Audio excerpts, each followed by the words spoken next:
جو ہے وہ بالکل شروع ہو چکا ہے اور آج احتجاج کے حوالے سے بات چل رہی ہے۔ علامہ تقی مہدوی صاحب ہمارے ساتھ ہیں، موجود ہیں۔ حضرت السلام علیکم، آپ کو خوش آمدید کہتے ہیں۔ مفتی ابو بکر محی الدین صاحب موجود ہیں، حضرت آپ کو بھی خوش آمدید کہتے ہیں۔ ڈاکٹر سہیل شفیق صاحب موجود ہیں، حضرت آپ کو بھی خوش آمدید کہتے ہیں۔ بہت شکریہ۔ ابھی آپ سے پہلے بھی ہماری انجینئر صاحب سے بات چل رہی تھی اور احتجاج کے حوالے سے بات چل رہی ہے، اور جب بھی ہم احتجاج کے حوالے سے سوچتے ہیں تو خاص کر پورے پاکستان میں جب احتجاج ہوتا ہے تو ایک جو صورت حال ہو جاتی ہے وہ آپ جانتے ہی ہیں۔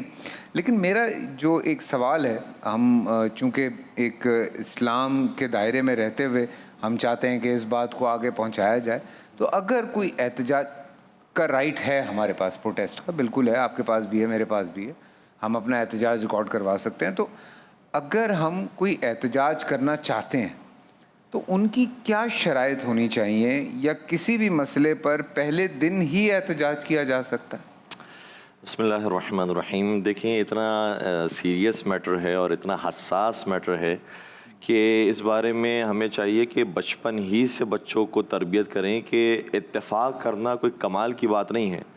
ہمیں کسی کی بات سے اتفاق ہو جائے تو یہ نارمل بات ہو جاتی ہے، لیکن جب ہمیں کسی کی بات سے اختلاف ہو رہا ہو تو پھر سلیقہ آنا چاہیے کہ کیسے ہم اپنے اختلاف کا اظہار کریں کہ سامنے والے کی دل آزاری بھی نہ ہو اور ہماری بات بھی پہنچ جائے۔ اور یہ بچپن سے اسکول لائف کے اندر ہمیں ان چیزوں کو سکھانا چاہیے بچوں کو کہ آپ آپس میں اگر کسی بات سے ڈس ایگری بھی ہیں تو اس کو بیان کرنے کا طریقہ کیا ہونا چاہیے۔ جیسے ایک مشہور کہاوت ہے کہ اگر آپ کو کسی کے چلنے پر اعتراض ہو تو پہلے 2 قدم اس کے جوتوں میں پاؤں ڈال کر چل کے دیکھیں، اس کے بعد پھر آپ کو سمجھ میں آئے گا کہ یہ ٹیڑھا کیوں چل رہا ہے۔ اور جب آپ چلیں گے تو پہلے تو آپ کو احساس ہوگا، دوسرا یہ کہ آپ اتنا دور چلے جائیں گے کہ پھر جب آپ تنقید بھی کر رہے ہوں گے تو ایک فاصلہ آ جائے گا جس کے بعد آپ کی آواز اتنی لاؤڈ نہیں آئے گی، تو پیار محبت سے آپ کا اختلاف سامنے آئے گا۔ تو اختلاف کرنے کا سلیقہ ہمیں آنا چاہیے۔ دوسری بات جو آپ کا سوال ہے کہ احتجاج کب کرنا چاہیے، اس کی کیا شرائط ہونی چاہیے، کنڈیشنز کیا ہونی چاہیے۔ دیکھیں، 4 چیزیں ایسی ہیں کہ جو بہت واضح ہے کہ جس کا قرآن کریم نے بھی ذکر کیا ہے کہ ان 4 موقعوں پر احتجاج کرنے کی اجازت ہے۔ پہلی چیز کیا ہے کہ اگر کسی کے اوپر ظلم ڈھایا گیا ہے، کوئی سانحہ پیش آ گیا ہے، کسی مسجد میں، کسی امام بارگاہ میں، کسی مقام پر کوئی واقع پیش آ گیا ہے، تو ظاہر سی بات ہے کہ جس کے اوپر ظلم ڈھایا ہے وہ اپنی آواز کو بلند کرے گا۔ بالکل۔ قرآن کریم نے بھی کہا ہے کہ لا يحب اللہ الجہر بالسوء من القول الا من ظلم، کہ پروردگار ناپسند کرتا ہے کہ کوئی اپنی آواز کو اونچی کرے سوائے اس شخص کے کہ جس کے اوپر ظلم ڈھایا گیا ہے، اس کو اجازت ہے کہ وہ آواز اپنی اونچی کر سکتا ہے، یعنی وہ احتجاج کرنے کا حق رکھتا ہے۔ دوسری چیز یہ کہ جب بھی احتجاج کیا جائے گا ہمیشہ حق بات کے اوپر احتجاج کیا جائے گا، کسی بھی باطل اسٹینڈ کے اوپر احتجاج نہیں کیا جائے گا۔ یعنی کیا مطلب ہے، ہماری جو سیاسی پارٹیاں ہیں، ہماری جو مذہبی پارٹیاں ہیں، کوئی بھی تنظیم ہے، اگر آپ جانتے ہیں کہ آپ کا اسٹینڈ غلط ہے تو اس وقت آپ کے لیے اجازت نہیں ہے کہ آپ جو غلط چیز ہے اس کے اوپر بھی اسٹینڈ لیں اور اس کے اوپر بھی احتجاج کریں۔ اس حوالے سے قرآن کریم میں بیان کیا جیسے بسم اللہ الرحمن الرحیم والعصر ان الانسان لفی خسر الا الذین آمنوا وعملوا الصالحات وتواصوا بالحق وتواصوا بالصبر۔ جب بھی آپ بات کریں گے، نصیحت کریں گے تو ہمیشہ حق کے ساتھ نصیحت کریں گے۔ اسی طریقے سے قرآن کریم نے ایک اور مقام پہ ارشاد فرمایا کہ یا ایھا الذین آمنوا کونوا قوامین للہ شہداء بالقسط ولا یجرمنکم شنآن قوم علی الا تعدلوا اعدلوا هو اقرب للتقوی۔ اے صاحبان ایمان، اللہ کی خاطر قیام کرو اور تمہارے قیام کے اندر حق گوئی شامل ہونی چاہیے، اور کہیں ایسا نہ ہو کہ تمہارا قیام کسی قوم سے دشمنی کی بنا پر ہو۔ اب ہمارے عام طور پر کیا ہے معاملہ کہ چونکہ میری پارٹی اور ہے، آپ کی پارٹی اور ہے، جو ہمارا جو سیاسی اختلاف موجود ہے یا کوئی بھی اختلاف موجود ہے، مجھے معلوم بھی ہے کہ آپ صحیح کہہ رہے ہیں، لیکن چونکہ ہمارے بڑوں نے، ہمارے بزرگوں نے یہاں پر یہ کہہ دیا ہے کہ تمہیں یہی کرنا ہے، تو چاہے وہ غلط بھی ہے تب بھی کھڑے ہو جاتا ہے۔ حضرت وہی والی بات ہے نا، وہ جو ڈیوائیڈ اینڈ رول والا جو چکر ہے، وہ کبھی لسانیت پہ ہو جاتا ہے، کبھی مسلکوں پہ ہو جاتا ہے، یہ معاملہ ہے۔ جی اب پارٹیوں پہ شروع ہو گیا ہے، کبھی کسی پہ ہو جاتا ہے۔ ابھی جو حضرت بات کر رہے ہیں، ظلم کی جب انتہا بڑھتی ہے تو اوبویسلی ہمیں یہ رائٹ پہنچتا ہے کہ ہم احتجاج کریں۔ اسی لیے ہم نے کئی دفعہ دیکھا سڑکوں پہ کہ بچے بھی آئے ہیں احتجاج کرنے، عورتیں بھی آئی ہیں، کبھی کبھی تو جنازے رکھ دیے جاتے ہیں سڑکوں پہ احتجاج کرنے کے لیے، اور انہوں نے احتجاج اپنا ریکارڈ بھی کروایا ہے۔ کئی دفعہ ہم نے دیکھا کہ علاقے میں لائٹ نہیں ہے تو لوگ جو ہے وہ سارے پورا علاقہ نکل کے سڑک پہ آ گیا ہے اور توڑ پھوڑ شروع ہو گئی۔ فرسٹریشن بھی تو دیکھیں نا، دوسری طرف ایک جب ہم یہ بات کرتے ہیں تو دوسری طرف فرسٹریشن بھی آ جاتی ہے۔ جب ایک انسان بھوکا ہے، جب ایک انسان اتنا فرسٹریٹڈ ہے تو اس کو تو یاد نہیں رہے گا، کچھ بھی یاد نہیں رہے گا اس وقت. یہ بات میں ہو سکتا ہے بری لگے لوگوں کو، لیکن نہ اس وقت اس کو یہ یاد رہے گا جب اس کے بچوں کو، وہ اپنے بچوں کو تڑپتے ہوئے دیکھے گا گرمی میں یا بھوک سے، اور تب وہ احتجاج کرنے اگر باہر نکلے گا تو اس کو کہاں یاد رہے گا کہ وہ مسلمان ہے، یا اس کو یہ یاد رہے گا کہ وہ پاکستانی ہے، یا اس کو کچھ اور یاد رہے گا. اس کو جو کوئی اشتعال انگیزی میں ڈالے گا وہ اس کے ساتھ چل پڑے گا، اور وہ جا کے وہی کرے گا جو ہم دیکھتے ہیں اپنے ارد گرد. میں معذرت کے ساتھ یہ بات ذرا تھوڑی طویل ہو گئی، لیکن بسم اللہ الرحمن الرحیم.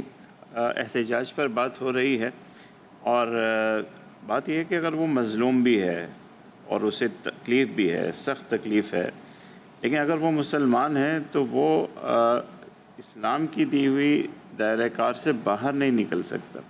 اور اللہ کے رسول صلی اللہ علیہ وسلم نے فرمایا المظلوم لا یظلم. اگر آپ مظلوم ہیں، آپ کے ساتھ زیادتی کی گئی ہے، آپ کو تکلیف پہنچائی گئی ہے، اس کا یہ مطلب نہیں ہے کہ آپ آزاد ہو جائیں گے، آپ جو چاہے کریں گے. آپ ظلم نہیں کر سکتے، کسی کو تکلیف نہیں پہنچا سکتے. آپ اپنے ظلم کے خلاف آواز اٹھائیے، اپنی مدد کے لیے لوگوں کو بلائیے.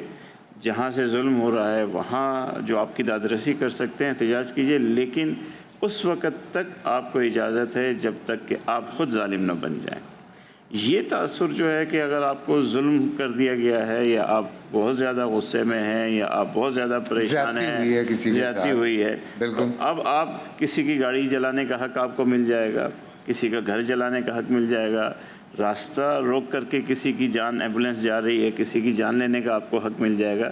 یہ حق آپ کو نہیں مل سکتا کسی صورت. کوئی معاشرہ آپ کو نہیں دیتا اور شریعت بھی آپ کو نہیں دیتی. یہ جو جنازے رکھتے ہیں یہ جائز ہے اسلام؟ دیکھیے بہت سے چیزیں ایسی ہیں جو اب جو بے گناہ مارے جاتے ہیں بیچارے، ان کے جنازے لوگ رکھ دیتے ہیں سڑکوں پہ. یہ ایک رسم سی ایک بن گئی ہے، ایک طریقہ کار بن گیا ہے، مگر اس میں ان جنازوں کے لیے بھی ایک بے حرمتی کا پہلو ہے کہ انہیں یوں لا کر کے سڑک پر رکھ دینا. انہیں تکلیف ہوتی ہے، اور وہ شریعت چاہتے ہیں نا کہ انہیں انصاف ملے، تو کس طرح سے وہ اس انصاف کے لیے آواز اس معاملے میں گورنمنٹ کو بھی تھوڑا حساس ہونا چاہیے.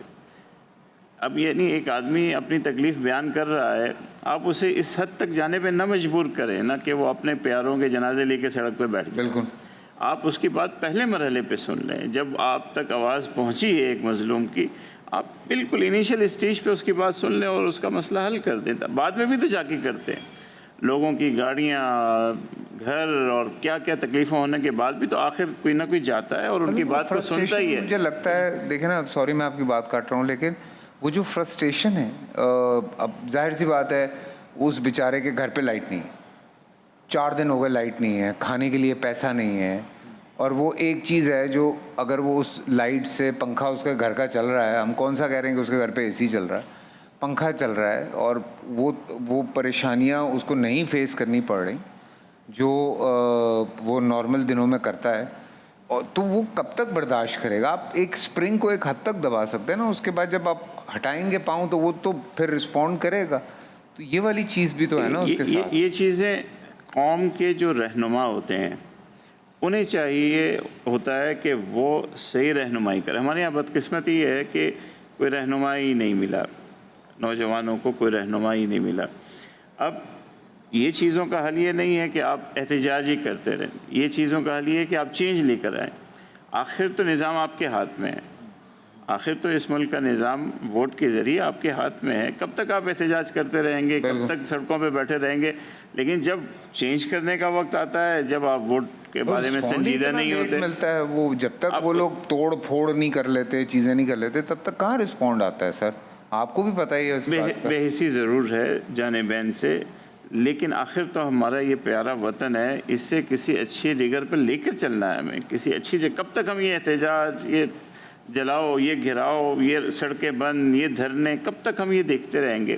اور کسی اچھے معاشرے کا یہ چہرہ نہیں ہوتا، کسی اچھے پڑھے لکھے معاشرے کا یہ چہرہ نہیں ہوتا.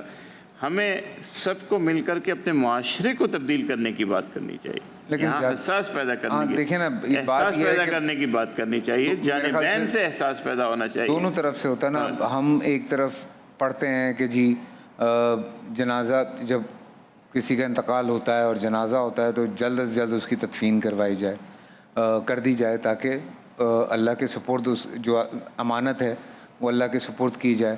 ڈاکٹر صاحب لیکن وہیں پہ لوگ کئی دفعہ یہ بھی ہوا ہے کہ 2 دن جنازے جو ہیں وہ سڑکوں پہ رہیں اور وہ بیچارے روتے رہیں، چیخیں مارتے رہیں، کوئی رسپانس نہیں آ رہا، اور پھر جا کے کہیں وہ بات اوپر تک گئی۔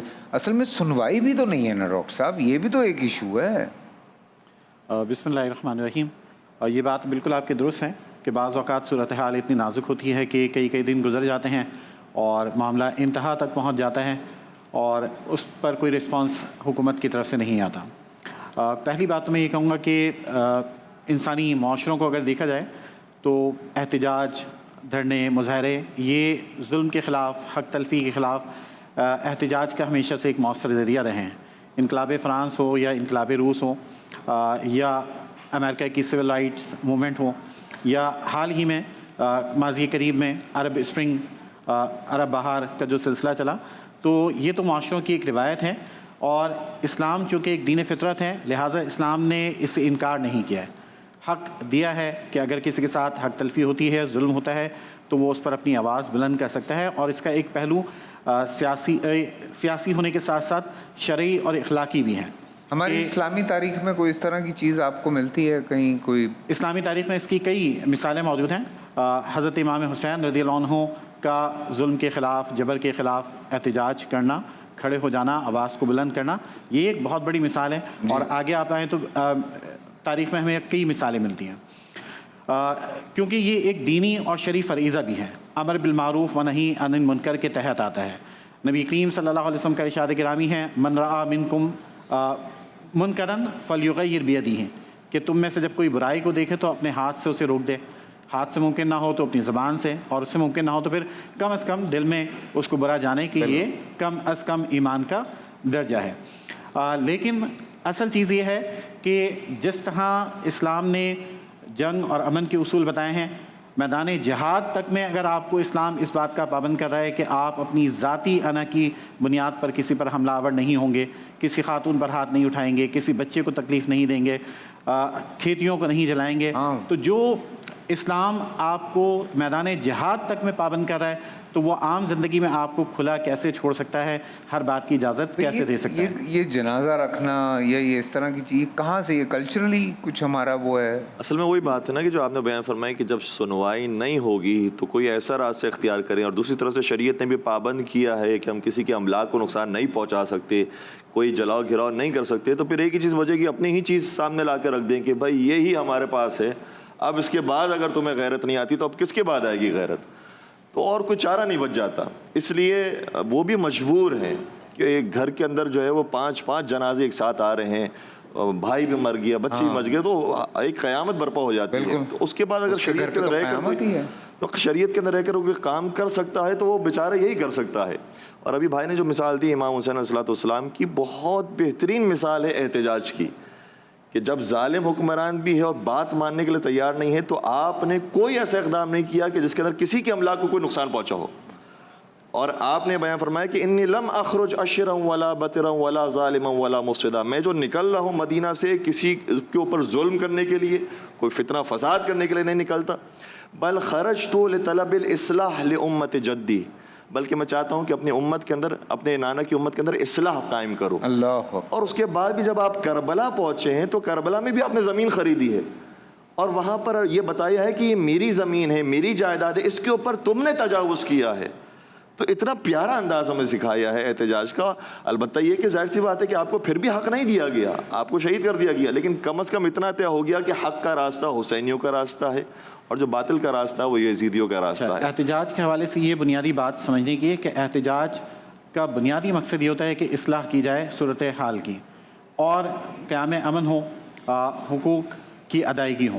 ہم ایک بات ہمیشہ بھول جاتے ہیں کہ مسلمان کی تعریف کیا ہے، کہ مسلمان تو وہ ہے جس کے ہاتھ اور زبان سے دوسرے مسلمان محفوظ رہیں۔ تو ہر صورت میں احتجاج ہو کسی بھی طرح کا، اس بات کو ہمیں ہر حال میں پیش نظر رکھنا چاہیے۔ بالکل۔ چھوٹا سا بریک لاہور اور اس کے مضافات میں اذان مغرب، واپس لوٹتے ہیں اور اسی بات کو یہیں سے آگے بڑھاتے ہیں۔